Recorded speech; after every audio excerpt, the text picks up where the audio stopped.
അയാൾ ശ്രദ്ധയോടെ പച്ചക്കറികൾ അരിഞ്ഞു മുന്നിലുള്ള സുന്ദരിയായ സ്ത്രീയെ അവഗണിച്ചു. പാഴ്സ്ലിയും പാസ്തയും വെളുത്തുള്ളിയുടെയും കുരുമുളകിന്റെയും ഒലിവ് ഓയിലിന്റെയും സുഗന്ധം കലർത്തി. അതിമനോഹരമായി പാചകം ചെയ്ത ഭക്ഷണം അയാൾ വിളമ്പി. എന്നിട്ട് അവിടെ നിന്ന് നടന്നുപോയി. അതായിരുന്നു അയാളുടെ ഉറച്ച അഭിനിവേശം. അവൻ ഒരു മികച്ച പാചകക്കാരനായിരുന്നു. ഓരോ വിഭവത്തിലും പൂർണ്ണതയിലെത്താൻ അയാൾ ശ്രമിച്ചു. ഒരു പ്രശസ്തമായ 5 സ്റ്റാർ റെസ്റ്റോറന്റിലെ ഹെഡ് ഷെഫായിരുന്നു അയാൾ. പക്ഷേ തിരക്ക് കാരണം അയാൾ ഒരു യന്ത്രത്തെപ്പോലെ ജോലി ചെയ്തു. അത് അയാളെ സമ്മർദ്ദത്തിലാക്കി. അയാളുടെ ബോസിനോടുള്ള ദേഷ്യമായിരുന്നു ഇതിന്റെ കാരണം.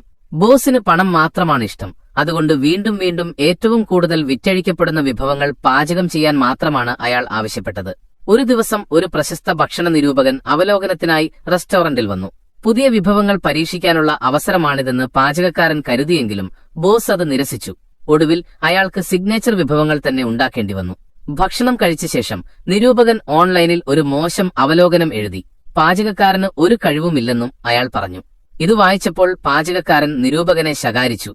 ആളുകൾക്ക് ഈ വഴക്ക് കാണാൻ താൽപര്യമുള്ളതുകൊണ്ട് പാചകക്കാരൻ നിരൂപകനെ റെസ്റ്റോറന്റിലേക്ക് വെല്ലുവിളിച്ചു. ഈ പോരാട്ടത്തിനായി ചെമ്മീൻ, റോസ്റ്റ് ബീഫ്, സ്റ്റഫ്ഡ് പ്രാവ് എന്നിവയുൾപ്പെടെ നിരവധി പുതിയ വിഭവങ്ങൾ അയാൾ ഉണ്ടാക്കി. പക്ഷെ ബോസ് വീണ്ടും വന്ന് സിഗ്നേച്ചർ വിഭവങ്ങൾ മാത്രം പാചകം ചെയ്യാൻ ആവശ്യപ്പെട്ടു. ഇത്തവണ അയാൾ എതിർത്തു. ദേഷ്യത്തിൽ ജോലി ഉപേക്ഷിച്ച് വീട്ടിലേക്ക് പോയി. നിരൂപകൻ ഇത് കേട്ടപ്പോൾ അയാൾ ഒളിച്ചോടിയെന്ന് പറഞ്ഞ് പരിഹസിച്ചു. ദേഷ്യം വന്ന അയാൾ റെസ്റ്റോറന്റിലേക്ക് ഓടിച്ചെന്ന് നിരൂപകനോട് തട്ടിക്കയറി അയാളുടെ കേക്ക് തകർത്തു.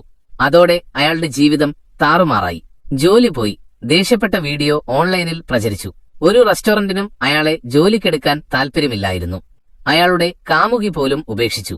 ധനികയായ മുൻ ഭാര്യ ഒരാഴ്ച അവരുടെ മകനെ നോക്കാൻ അയാളോട് ആവശ്യപ്പെട്ടു.